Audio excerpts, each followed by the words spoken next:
Hey, checking in with tracks 15, 16, 17, 18, 19, and 20 of Mntl Pieces by Hilary Mantel. Pieces from the London Review of Books. In this section, we kind of hit her general hits again. We get a couple of ones on Jane Boleyn, actually Jane Rockford. We get one on Charles Henry VIII's best bud, kind of the big bullish guy. Beaufort, I think it is. We get one on Danton, another kind of the French Revolution biggie guys. Yet another kind of the anti Robespierre, kind of a guy who he can't live without women, whereas Robespierre was very much kind of the pure kind of fiery thing. So more on that, which it's showing her doing her stuff. It's interesting.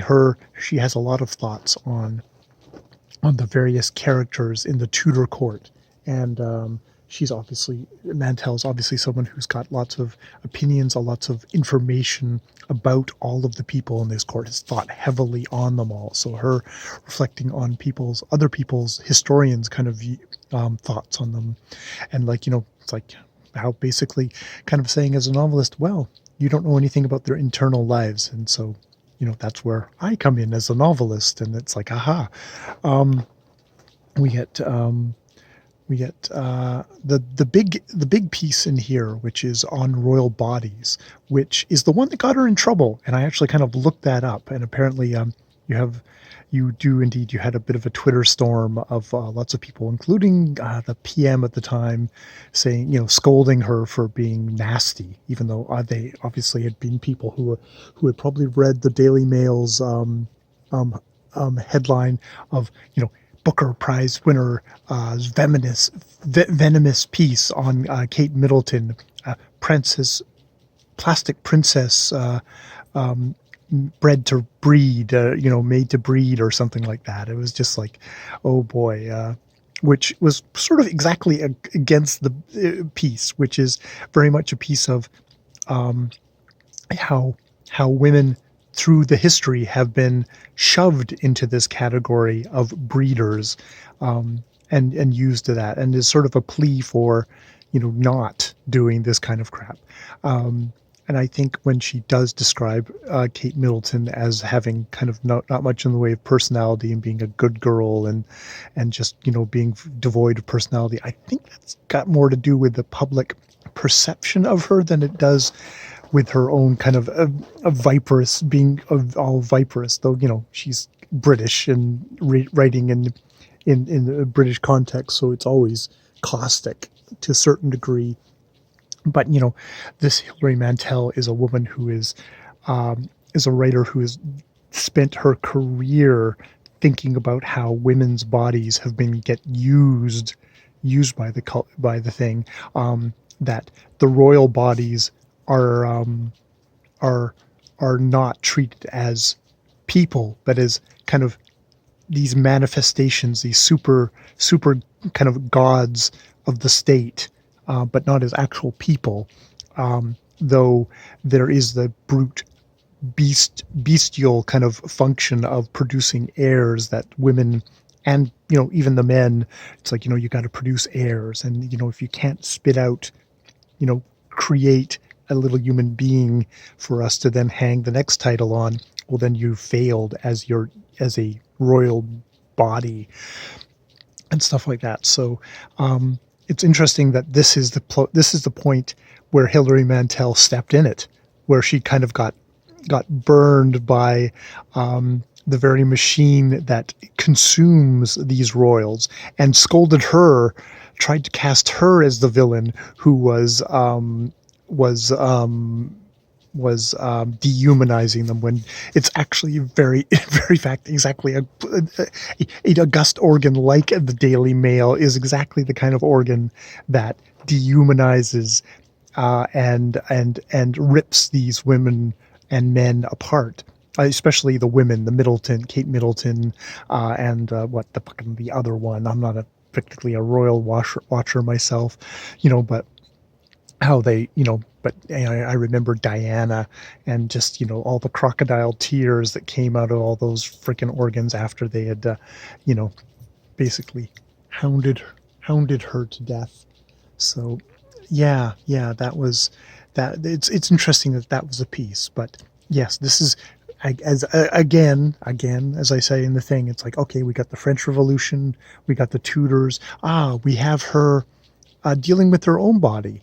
Um, I can't remember exactly what she has, but she had like fairly chronic disease, lots of health issues, and ends up in the hospital and ends up hallucinating and seeing a devil man, and having all these kind of hallucinations and kind of having to deal with chronic pain, and just her own body and the failings of her own body, and just like it's like, should I write up write up my diary? But it's like I don't actually know what the story is at this point.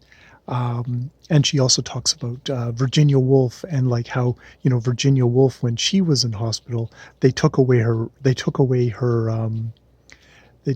paper. They told her not to write, and she actually agreed to that, which Mantell's like, well, what a wimp. It's like, that's the last thing I would ever relinquish, would be my pen and paper, and that was her biggest concern, was running out of paper. um, and and just like, how did she deal with, like, pain, is like she conjured up these novels in her head, and they could be as cliched as she wanted them to be, because they weren't being committed to paper, so she didn't have to. She could indulge in all the tropes that she wanted to, which is like, that's kind of hilarious, you know of that kind of a person. So yeah, yes, the French Revolution, the Tudors, her own body. And we've had earlier one with the medium. Oh, and Catholicism. Um, there's a whole one here about the about about the Virgin Mary, and the Mother Mary, the Madonna, and just exactly how maybe damaging of a figure this is, both to the men and women. Is like, this is the ideal woman conjured up by celibate men who don't like women. It's like, this is their ideal, the Madonna, mother of Christ, 13, giving birth to Christ without intercourse. Maybe the intercourse happened when the Spirit whispered in her ear. It's like, oh boy. So she's definitely got some feelings and some conflicting thoughts on the whole thing of her Catholicism, which I'm not a Catholic. My mother was a Catholic, so I'm that much more removed from Catholicism. But yeah. So there's also that, as being an English Catholic, and being a woman, looking at these weird kind of meaning symbols that have gotten used by the Catholic Church to program their worshippers, their followers. Is kind of fascinating stuff. All right. That's a lot of incoherent blurbling on some very kind of interesting, thoughtful pieces that Hilary Mantell has written. I've got one more piece to listen to, which I think is on Margaret Pole, which was like the freaking dragon lady of the Cromwell series. She was like, she was on the opposing side, the Poles, and she was like kind of a key mover, battler, who was probably trying to get her Reginald Pole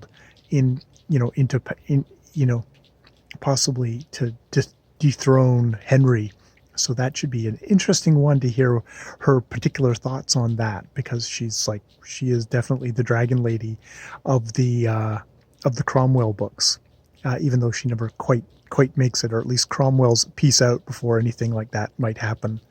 All right. I don't know after what happens after Cromwell. After Cromwell, all the silence for me. So, but I don't think Margaret Pole gets anywhere with her machinations. But she definitely was a machinator. All right. I'm chilly. I'm tired. I'm going to bed. Good night.